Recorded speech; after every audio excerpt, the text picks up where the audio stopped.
नमस्कार, संजीव वर्मा और आप देख रहे हैं संजीव केमिस्ट्री 950।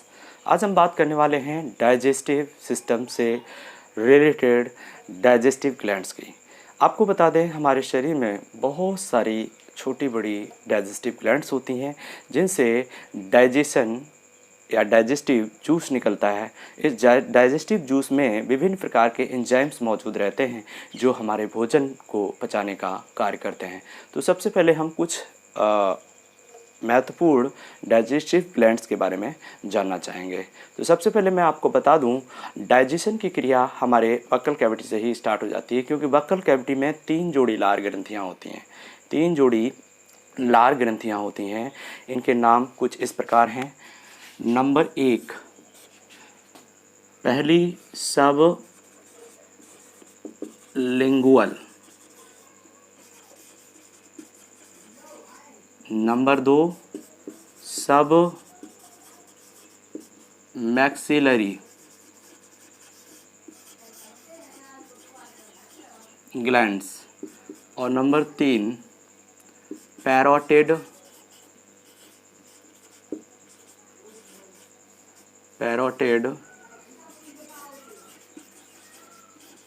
ग्लैंड्स।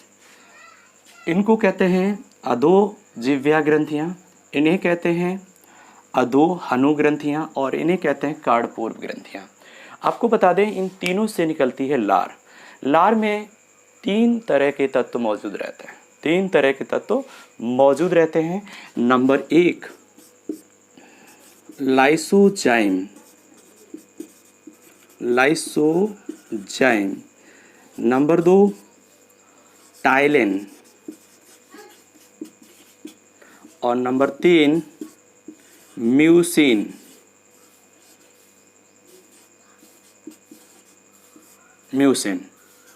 तो आपको बता दें, लाइसोजाइम का जो काम होता है, ये भोजन को जीवाणुनाशी बनाता है। मतलब अगर किसी तरह से धोखे से, भाई कुदरत जानती है कि व्यक्ति गलती करेगा, व्यक्ति गलतियों का पुतला है, क्योंकि ये कभी बहुत सारी ऐसी चीज़ों को खा लेता है जिनमें बहुत सारे जर्म्स बॉडी के अंदर इंटर कर जाते हैं।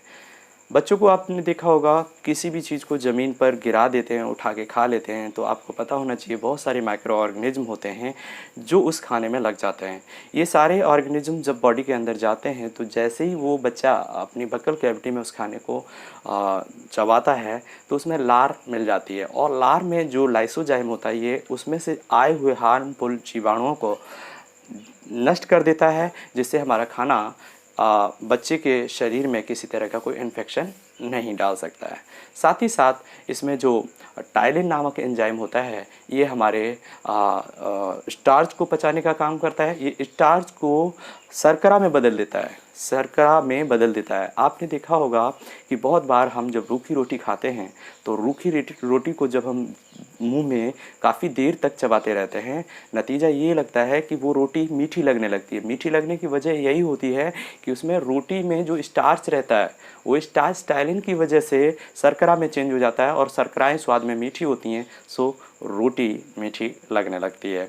और इससे आगे की हम बात करेंगे कि इसमें जो म्यूसिन होता है, ये भोजन को चिपचिपा बनाता है, लसलसा बनाता है, जिससे भोजन बहुत ज़्यादा चिपचिपा हो जाता है और ये हमारे फेरिंग्स से और इसोफेगस से बड़े आसानी से निगला जा सके, यानी इसे निगलने में सहायता मिले, इसलिए म्यूसिन इसको लसलसा बनाता है। इससे आगे हमारे जो आमाशयी ग्रंथियां हैं, आमाशयी ग्रंथियां जो होती हैं, ये हमारे आमाशय की दीवार में होती है। इनकी संख्या करोड़ों की संख्या में होती है। ये करोड़ों की संख्या में होती हैं। बहुत छोटी छोटी ग्लैंड्स होती हैं जो आमाशय की दीवार में होती हैं। ये जो आमाशय आपको दिख रहा है, इसकी आमाशय की अंदरूनी दीवार में ये ग्रंथियां होती हैं। इनसे निकलता है आमाशयी रस, और आमाशयी रस में भी 3 तरह के एंजाइम्स मौजूद रहते हैं। देखते हैं आमाशयी रस में कौन कौन से एंजाइम रहते हैं।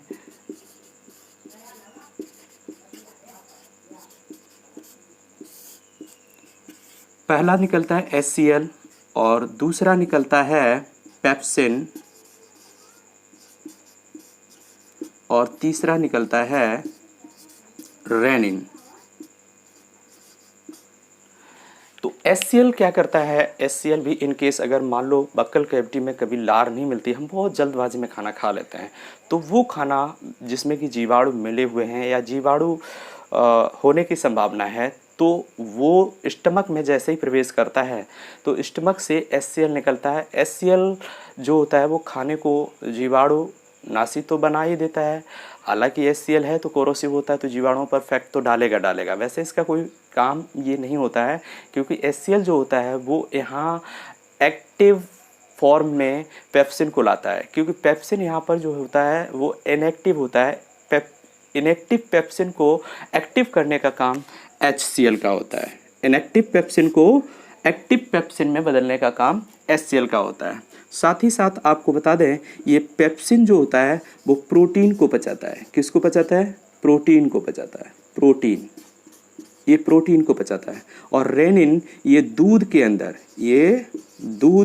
अंदर जो शर्करा होती है, इसमें एक शर्करा नहीं कहेंगे, इसमें कहेंगे दूध के अंदर एक प्रोटीन होती है और वो प्रोटीन होती है केसीन। तो ये केसीन प्रोटीन को पचाने का काम करता है। यानी सीधे शब्दों में आप ये कहिए कि जो रेनिन है वो दूध को पचाता है। बच्चों में आपने देखा होगा, जो छोटे बच्चे होते हैं वो अक्सर, उनके अंदर चूंकि रेनिन बहुत होता है तो वो दूध को बहुत जल्दी पचा देते हैं। अगर आपने देखा होगा, एक बच्चा जब दूध पीता है तो बहुत ज़्यादा महज 2-4 मिनट के बाद अगर उस बच्चे का पेट दब जाता है धोखे से, तो उससे जो दूध निकलता है वो दूध नहीं निकलता है, वो दही के फॉर्म में निकलता है। रेनिन की मात्रा वयस्कों में कम होती है। इसी वजह से आपने देखा होगा कि जो बड़े लोग होते हैं, बड़े व्यक्ति जो होते हैं, वो जब दूध को पीते हैं तो दूध उनको अक्सर डाइजेस्ट नहीं होता है और इसकी वजह से उनका पेट खराब हो जाता है।